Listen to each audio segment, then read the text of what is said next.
Welcome to Whores Talk Horror. We're not really whores. We just like wordplay. Hello and welcome to Whores Talk Horror. I'm Sharon. And I'm Melinda. And today we are going to be talking about some hometown hauntings. A while back, we covered the mysterious deaths and ghosts that surround the Cecil Hotel in LA. And then we did a follow-up episode about some of the other most haunted and mysterious hotels also in Los Angeles. Well, LA is not the only city in the country with haunted hotels. Because it's Halloween month, we decided to tell some ghost stories surrounding the most haunted hotel in Chicago, allegedly. The Congress Plaza Hotel, or Plaza if you're fancy. Plaza. I do have to give credit to October All Year, who I follow on Instagram. She posted a picture of a hotel room door at the Congress Hotel that was on the 12th floor and stated that the room is so haunted that they have a padlock on the outside of the door so that no one can go inside the room. Naturally, I was very intrigued because I had never heard about this alleged haunted room at the Congress Hotel. And also, I didn't know anything about the Congress Hotel's haunted reputation, and I actually went to college just a few streets over. Oh my God, that's true. I didn't even think about that. So yeah, I was around that hotel a whole bunch. I was too. Oh yeah, we went to college together. This is total news to me too. So I don't know where the three of us have been living in this area our whole lives. You also went to that college for 1 year. Yeah, so while I was doing research, I discovered a ton of ghost stories about the hotel and also some stories about mysterious deaths from what may be the most haunted hotel in Chicago. We will tell you those stories and also separate fact from fiction in just a minute. But first, let's begin with a quick overview of the hotel before we get into all the horror that unfolded inside the hotel walls. And I'm going to be doing this story alone because Mindy's had a very busy last couple of weeks. So I took this one on. So Mindy, are you ready to hear some scary stories from the Congress Hotel? I am so ready. You know that. Let's do this. I want to hear. All right. Well, when the Congress Plaza Hotel was originally constructed in 1893, it featured cobbled streets, gas lights, and horse-drawn carriages.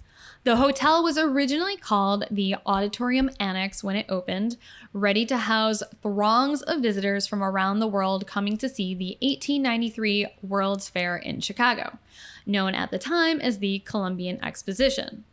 You may have heard about another famous hotel that opened in Chicago around that same time, the infamous Murder Castle, built by serial killer H.H. Holmes, sat just 8 miles south of the Congress Hotel. Ooh. Put a pin in that, because we will come back to him in a bit. Okay, good. The original conception for the Congress Hotel was an annex with a facade designed to complement Louis Sullivan's auditorium building, which sat just across the street. At the time, the Sullivan building housed a remarkable hotel, theater, and office complex. The auditorium annex was built by famous hotel developer R.H. Southgate. The first section, also called the North Tower, was designed by Clinton Warren with Louis Sullivan and Dankmar Adler serving as consultants. Peacock Alley was a celebrated feature of the new hotel. It was an underground marble passageway that connected the new annex with Sullivan's building. Cool. That sounds really interesting. And I unfortunately do not think it exists anymore. I was picturing something unlike a marble underground when you said Peacock Alley. Well, there was a mall on the south side of Chicago, Ford City Mall. Remember, they had an underground alley, which I also believe was called Peacock Alley. I don't remember that. It was like a strip of stores that was under the parking lot, and it was very spooky. Which, yeah, no comment. I mean, that mall's spooky for other reasons, but I was just gonna say, I'm sure that underground shopping area was spooky for spooky reasons and kind of creepy. I know. Rather I remember scary you reading. and I got in trouble for going to that mall by ourselves when we were little to go see a movie. My mom still talks about that and claims we lied to her, which we did not. Oops. I want to know what movie you saw. It wasn't about the movie. It was the No, but can you remember what movie? Yeah, I think it was Oscar, the movie with Sylvester Stallone Oh God. and Marissa Tomei. I'm pretty sure we went to go see Oscar. I forgot that movie existed. Yeah, me too. So just It's a good movie. I really liked it. Anyways, back to the history of the Congress Hotel. yes, please. So the South Tower was constructed later between 1902 and 1907 and was designed by renowned architectural firm Halliburd and Roach. The South Tower housed a magnificent banquet hall known now as the Gold Room. Another ballroom called the Florentine Room was added to the North Tower in 1909. These two famous public rooms, combined with the Elizabethan Room and the Pompeian Room, were used to host many of the Chicago's elite social events of the day. Many famous people have stayed at the hotel, including many U.S. presidents: Grover Cleveland, William McKinley, Teddy Roosevelt, William Howard Taft, Woodrow Wilson, Warren Harding, Calvin Coolidge, and Franklin Roosevelt all made the Congress their base of operations while in Chicago, leading to the hotel's longtime moniker, the home of presidents. And then it ended with Franklin Roosevelt. No, I don't know. I had no idea about this. Is so educational, Sharon. Thank you. I know, I'm trying not to be super educational, but we got to go through this to get to the spooky. Over the years, various owners have updated the hotel in continuous efforts to keep up with the modern conveniences offered by other hotels and accommodation properties of the times. By 1908, the hotel had created an identity of its own as it housed more than 1,000 guest rooms. That is a lot of people's energies. No wonder it's haunted as fuck. Right? In 1911, in order to differentiate the now successful hotel from its original form, the owners renamed it the Congress Hotel, derived from its location on Congress Street across from the celebrated Congress Plaza section of Grant Park. During World War II, the hotel was purchased by the government and used as a headquarters for U.S. Army officers. In 1945, a group of Chicagoans banded together to purchase the hotel and reopened it to the public. Throughout the last 100 plus years, the hotel has made many updates, and today the Congress Plaza Hotel has retained its unique character by blending the old with the new. And we are going to have to take a field trip to the hotel, maybe, this month. What a better time to go. I would love to. I've actually never been inside of it, and I didn't know it had this whole history. This is really fascinating. I'm sure I've been inside to use the bathrooms at some point in my life. But yeah, that's probably it. All right. So let's move on to why this hotel is considered to be the most haunted hotel in Chicago. Yes, please. Let's start with a more recent story. In 2014, celebrity chef Pete Evans posted about a spooky encounter he had at the Congress Hotel.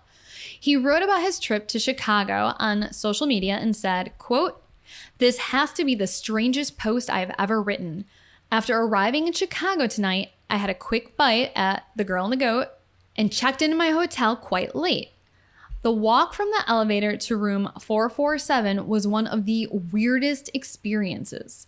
It suddenly felt eerily cold, and I sensed that something just wasn't quite right with the energy, not only in the hallway, but even more so once I was inside my room.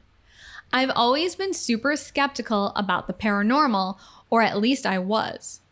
I tried to shake it off and tell myself it was all in my head, but the extremely uneasy feeling didn't go away. If anything, it became more intense, so I grabbed my bags and pretty much ran out. I bypassed checkout, jumped straight in a cab, and got the fuck out of there. While on the way to a new hotel, I asked the cab driver if he knew anything about that particular hotel being haunted, and he said he hadn't heard anything. So I Googled Congress Plaza Hotel, Chicago haunted. Numerous stories came up about other people's gravely bizarre experiences in the hotel, and I got some serious goosebumps. Wow. I know. And it was what, 2014? 2014. Wow. And supposedly, there's a story about two Marines who once fled the hotel in their underwear at 3 a.m. Hello. claiming that a towering black figure came out of the closet and headed straight for their beds. Although, when I tried to Google two Marines in their underwear to find the story, I got a lot of weird hits for that search, but was not able to find the original story, so that story is unconfirmed. Although I'd be interested to see if we could post some of the hits that you did find, because I'm sure they were very interesting. But the Pete Evans story, I did Google that, and that I did find a lot of information corroborating that. So that one I'll believe. Okay. There was also one reviewer on TripAdvisor who stayed at the hotel in 2009 and wrote of lying in their bed and seeing the curtains move as if someone was peeking at them from behind the curtains. And the reviewer's friend heard someone whistling in their room while she was in the bathroom on 3 separate occasions. They also complained of the room being extremely cold, even though it was really, really hot when they were staying there. Outside, it was very, very hot.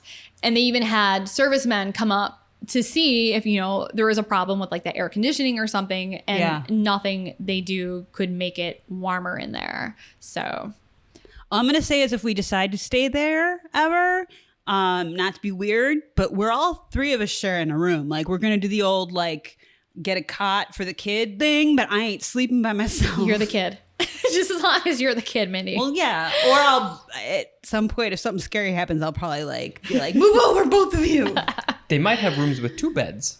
Oh, yeah, that's a very good possibility. Right away, I go for like the lowest common denominator. Once again, Spencer's the brains behind this whole if operation. If you prefer a cot, we can make that arrangement. Pull out bed. This room has 3 beds, but they wanted a cot. I don't know. I ain't sleeping by myself. That's all I'm saying. Sleeping bag on the floor. All right. And it's not just the guests who have been terrified by the things they've seen at the hotel. Hotel staff have encountered plenty of frightening occurrences that have ranged from shadow people to hands reaching out of walls, dead bodies in bathtubs, screaming, gunshots, appliances being turned on and off, carpet being ripped up, furniture moving around the room, pictures spinning on the walls, and full-bodied apparitions, including those of Al Capone and Teddy Roosevelt. Let's start with some of the most popular ghost stories surrounding the Congress Hotel. Most of this information comes from MysteriousChicago.com, written by Adam Selzer, who is a tour guide and also a historian in Chicago and New York, along with many other sources. As always, we include all the links to our research in the show notes. It seems like there are endless stories of tragedies that have taken place at the Congress over the years. For starters, there's a story of James Kennedy, a New York man who checked in alone in May of 1910. He went to his room, cut the dry cleaner's identification tags out of his clothes, burned his papers, walked to the lake, and shot himself. Later that same year, an insurance salesman named Andrew Mack called on a friend at his Congress Plaza hotel room before also walking to the lake and drowning himself at the foot of Van Buren Street. There was also the salesman who threw himself down an elevator shaft, a drifter who jumped off the roof of the North Tower, and the troubled family man who hung himself from a cupboard hook. Ew. A cupboard hook? A cupboard hook. How did that hold his weight? Well, not well, probably, but it didn't really matter for that long. They built cupboard hooks a lot stronger back in the day. Now it's all cheap IKEA cupboard hooks. Here's a story that surrounds one of Chicago's most famous gangsters, Al Capone. Yeah, bring it. It is said that Al Capone was one of the most notable and notorious residents of the Congress Hotel who supposedly resided in a suite on the 8th floor of the North Tower. Rumor has it that Capone and his cohorts ran their headquarters from the hotel and at one time owned the hotel for a while. Oh, really? Well, just wait. Okay. There have been whispers about Capone's Chicago outfit committing gruesome crimes at the hotel. His spirit is said to haunt the halls, but these claims have come under scrutiny. The truth? Capone never owned the hotel, so there's your answer, Mindy. Thank you. He never lived there. Oh. Stories that he did are confusing the Congress with the Metropoli and the Lexington. He probably was there a time or two, and many members of his gang can be connected to the Congress. Some of his gang even held a guy prisoner there for a while, probably on Capone's orders. And I don't know if you knew this, but one of the best ways to connect Capone to the St. Valentine's Day massacre was that someone called his place in Florida from the lobby of the Congress a bit before and also a bit after the shooting. A number of gangsters from both his gangs and other local gangs did live there in the 20s, and there are occasional reports of people seeing a ghostly man dressed up like they're from the 1920s. Interesting. I told you, we're going to separate fact from fiction. I love it. I like it. I like it. It would be weird if Al Capone's ghost was there because it's not like, I don't think he died in the I know. Congress. No, he died in jail, right? There's, no. I don't know where he died, honestly. Don't quote me. But there's so many, I mean, that's also like people seeing Teddy Roosevelt's ghost there. Like, I know for a fact Teddy Roosevelt did not die in the Congress Hotel. So why his ghost would be there when he didn't even live in Chicago. Right. He loved the Congress so much. His soul traveled all across the country. This is why I want to go have a drink at the bar, because that must be one hell of a bar. All these ghosts want to hang out at the Congress in Chicago. If it's the same, I wonder how old the bar is there. I wonder if it's just been remodeled or if it's like one of the original bars. Investigative work is in order, but we'll get there. We'll go have a drink and talk with the bartender and see what they know. Another spirit said to haunt the hotel is named Peg Leg Johnny. It's thought that a hobo with a peg leg had been murdered in the hotel sometime in the early half of the 19th century. Not much else is known about this spirit, but hotel staff and guests have reported sightings of a man with a peg leg lurking around the South Tower, in guest rooms on different floors, the hotel lobby, and also in dining areas. The mischievous spirit has been said to turn lights and electronics on and off, and he generally just scares and causes havoc for the guest. It is said that Peg-Leg Johnny may have been a vagrant murdered at the hotel. There are other speculations, though, that he was actually a murderer named, are you ready for this? Yep. Conway the One-Legged Killer Clown. New episode idea and great band name. From outer space is all it needs. I know, right? I'll say that again since I was laughing Yeah, a I little think too you much. should re-enunciate. So just so everyone's clear. So everyone's clear, this murderer's name was Conway the One-Legged Killer Clown, who escaped from prison in 1925 and was never seen again after his prison break. The Congress is just up the road from the site of a murder that he was linked to, so could Peg-Leg Johnny really be Conway the One-Legged Killer Clown? By the way, I did look it up, and Conway the One-Legged Killer Clown is an actual killer. For real? For real, and maybe one day we'll cover him in an episode titled Dumbest Murderer Names. I was joking, but like, yeah, we should totally do an episode on that. I would love to. Yeah, I did a little research on him because I was like, this cannot be a real murderer. And sure enough, it was. But yes, I think that's a great idea for an episode. Spencer, write it in the books.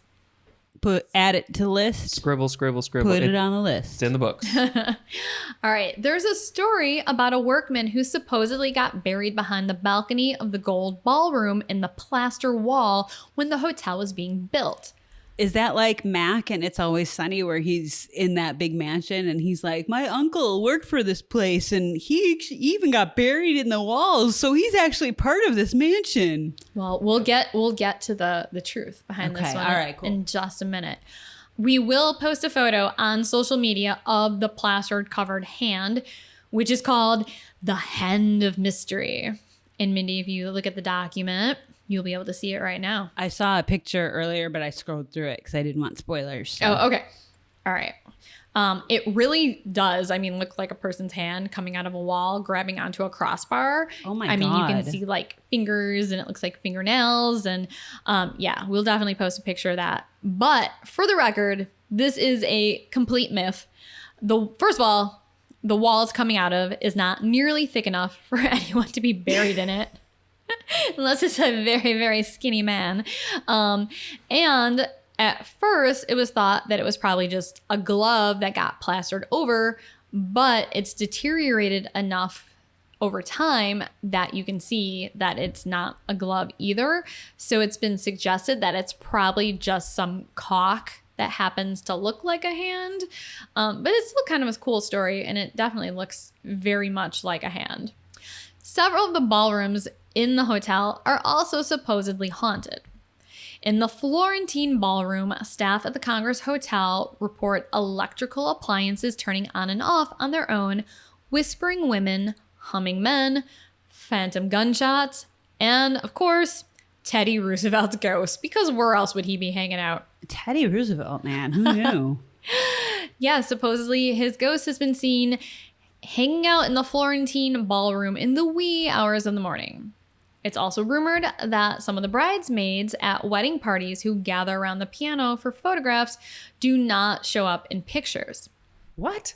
Seriously? That is so weird. I guess. Maybe they're vampires? Real people don't show up? Okay. Vampires show up in pictures, I think, unless they're taking a selfie in a mirror. Adam Selzer, who had done many group tours at the Congress Hotel, said, quote, "Some of the coolest pics I've ever seen were taken here, and I've heard the piano play itself. Not a whole sonata or anything, just a couple of random notes, but a note or two is enough to give me the creeps. Several guards have stories about hearing music coming from the place. This is another place where there have been employees occasionally who do not like to go near the place." End quote. The Gold Ballroom doesn't have nearly as much ghost activity as the Florentine, but one guard reported that he had seen Pegleg Johnny there once. There are also stories about the adjacent kitchen area where disconnected equipment is said to start by itself. Then there is the Shadow Guy, a shadowy figure who lurks around the hotel and scares the crap out of many of the guests. One security guard said he chased the Shadow Guy up to the roof one time, but then the apparition just vanished. The most common theory of who the Shadow Guy could be is Captain Lou Ostheim? Ostheim? I'm guessing Ostheim. Ostheim? Okay, we'll go with that. A Spanish-American war vet who shot himself in the hotel in April of 1900, apparently after waking from a nightmare. Though details are sketchy, and if he killed himself right after, I'm not sure how anyone would know this detail. Yeah, did he post it on Twitter in 1900 before he shot himself? He did. Which was a carrier pigeon at that point. That's where Twitter got its name, from the tweeting that the carrier pigeons They just made. post everything to a corkboard in the city central area or whatever, city center, and then everyone would be like, oh, so this guy's doing this, okay. There you go. Oh, this guy had a good breakfast today. All right. Sorry. He was found dead in his room on April 8th. There was a bullet wound to his right temple, and under his body was a new revolver. The captain was last seen alive Saturday, April 7th at 9 o'clock at night when he asked clerk Arthur O'Connell for the key to his room. The cause of the suicide was a mystery, and nothing was left in the room to throw any light on the matter. Now, let's talk about the sealed room on the 12th floor, basically the impetus for this entire episode. The 12th floor of the North Wing is considered to be the most haunted floor of the hotel, causing some employees to refuse to work on it. The entire floor itself is said to give off a very creepy and heavy vibe. So this is definitely the floor we are going to stay on if we stay at the Congress Hotel. Where I will be sleeping probably in between you and Spencer. Good luck with that. I'll be sleeping in the cot.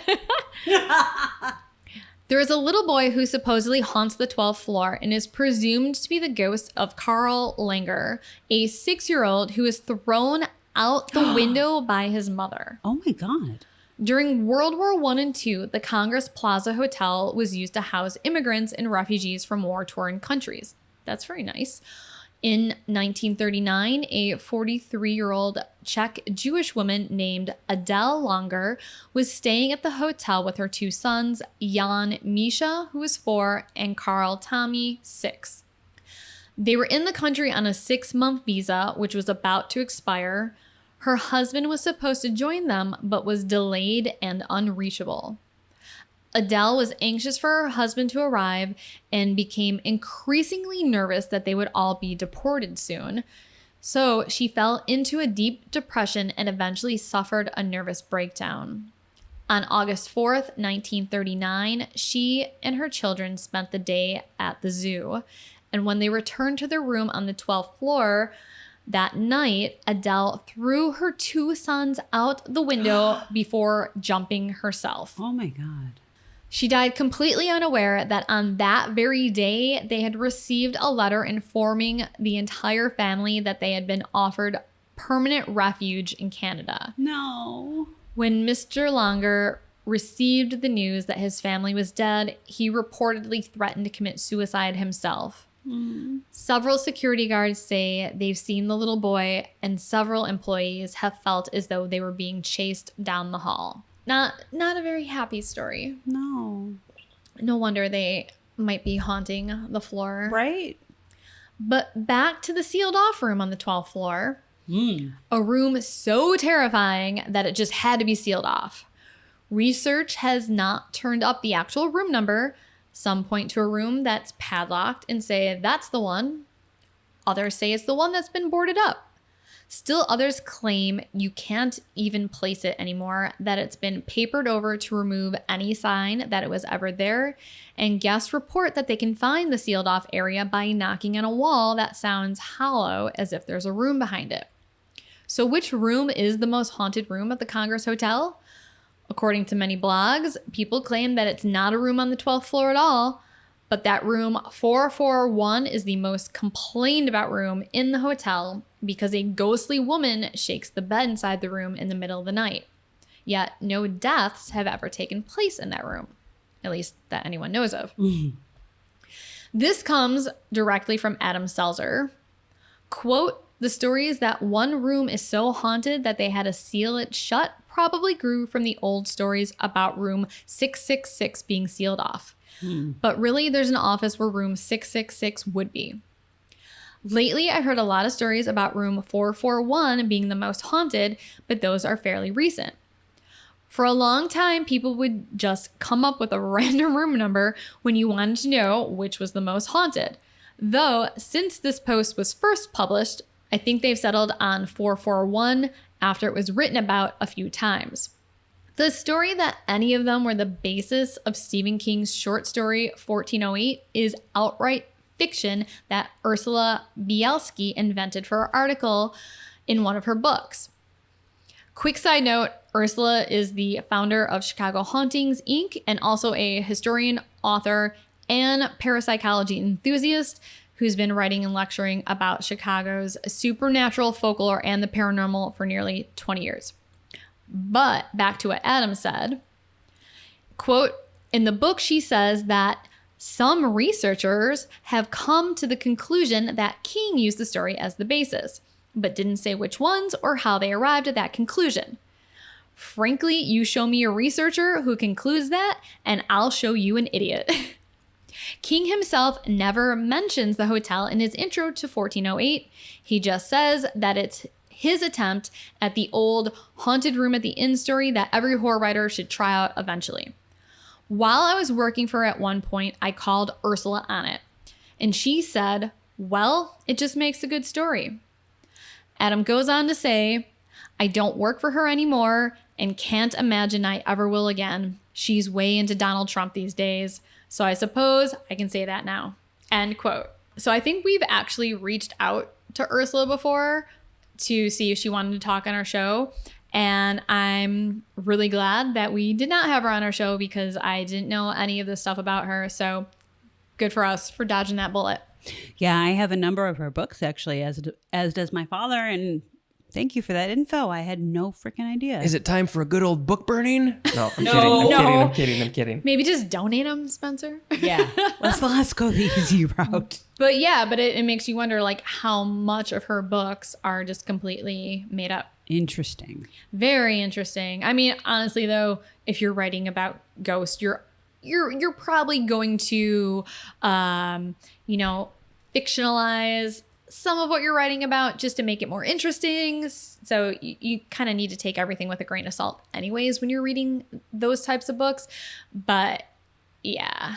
Wow. I would maybe get rid of those. All right. So after all my research, the terrifying room on the 12th floor that has been sealed off to keep people out or to keep something in just doesn't seem to exist. But the floor itself is supposed to be the most haunted part of the hotel. So obviously when we go there, we need to bring a Ouija board, spend the night, and see what we can conjure up, right? No Ouija boards, but spend the night, yes. All right. That's a lot coming from her. That's debatable. And now you know I'm going to sneak a Ouija board in. I just don't trust them, but there are other methods. Do you have one of those travel Ouija boards? I do have a travel Ouija board. Yes, that's actually a really good idea. Something that you fold up and take with you. You could make one of your own. That is very true, but who's got time to make their own Ouija board, especially when you're traveling? You should make a wood-burn Ouija board. Oh my God, I definitely don't have time for that. But that is kind of a cool idea. Yes. Maybe I'll work on it slowly. All right, well, finally, what some people say is the hotel's creepiest legacy is connected to one of its real-life alleged patrons, Herman Webster Mudgett, better known as Dr. Henry Howard Holmes, aka H.H. Holmes. Holmes is known to have loitered around the Auditorium Annex hotel lobby in search of new victims. But truth be told, Holmes can be traced to a couple of buildings nearby, like a block or two away, but there's no actual evidence putting him in the Congress Hotel itself. Given his connection to nearby buildings, it wouldn't be out of the realm of possibility if he came to the Congress Hotel to look around or have a drink at the bar when it first opened. But there's never been any substantiated data that has been unearthed connecting him directly to the Congress Hotel. And also, he wasn't in Chicago all that long after it opened, and stories that he used to meet potential victims in the lobby are straight up fiction. After Holmes was caught, he confessed to 27 murders, but there could have been as many as 200, some people say. Wow.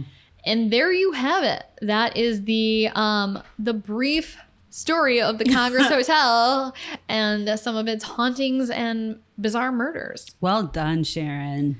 Thank you. Yeah, I think we definitely, at the very least, we just need to maybe go and have a drink at the bar and wander around. You know, maybe we'll get on an elevator. Maybe the elevator will take us to the 12th floor. Maybe we'll have some recording devices.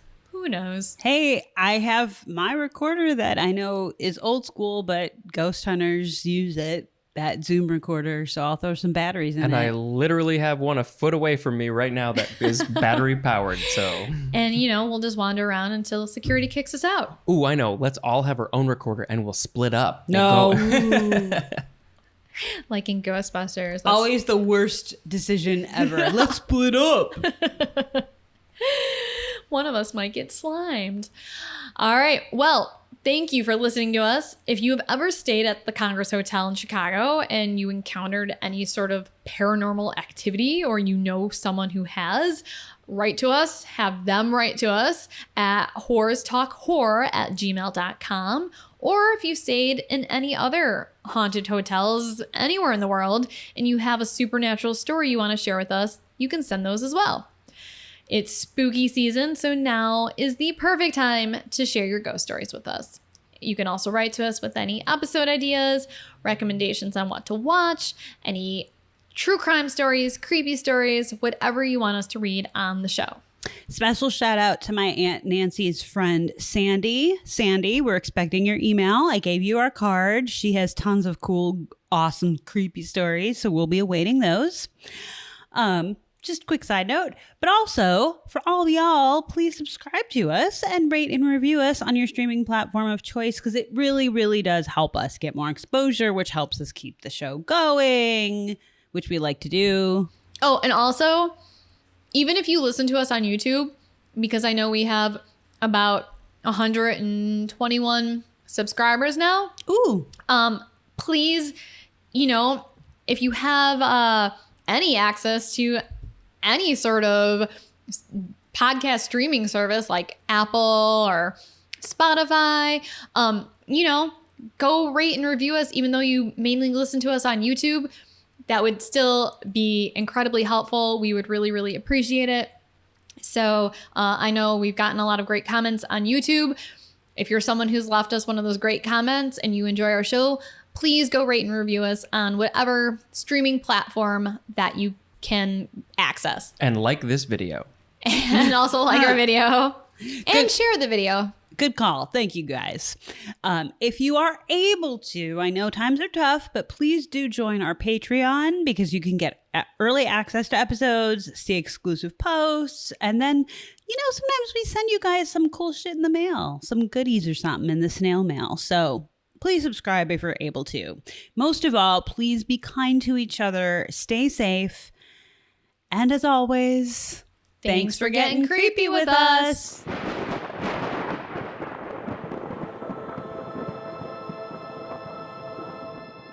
Sharon, you want a beer?